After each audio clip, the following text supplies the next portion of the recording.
وعن أنس رضي الله عنه قال عن النبي صلى الله عليه وسلم فيما يرويه عن ربه عز وجل قال إذا تقرب العبد إلي شبرا تقربت إليه ذراعا وإذا تقرب إلي ذراعا تقربت منه باعا وإذا آتاني يمشي آتيته هرولة।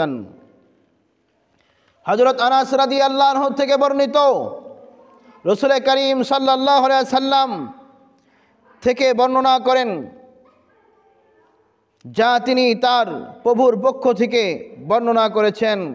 আল্লাহ তাআলা বলেন, বান্দা যখন আমার দিকে এক বিঘত অগ্রসর হয় আমি তার প্রতি এক হাত অগ্রসর হই।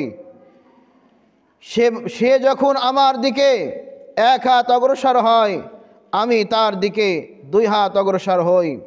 সে যখন আমার দিকে হেঁটে আসে তখন আমি তার দিকে দৌড়ে আসি। সুবহানাল্লাহ। এই যে বান্দা আল্লাহর দিকে যাবে, বান্দা আল্লাহর দিকে আল্লাহর ইবাদত করার জন্য যাবে, আল্লাহর ইবাদত করার জন্য অগ্রসর হবে, বান্দা আল্লাহকে পাওয়ার জন্য অগ্রসর হবে। আর আল্লাহ তাআলা তার রহমত নিয়ে বান্দার কাছে বান্দার তুলনায় অনেক গুণে বেশি দ্রুতগামী বান্দার দিকে আগায়।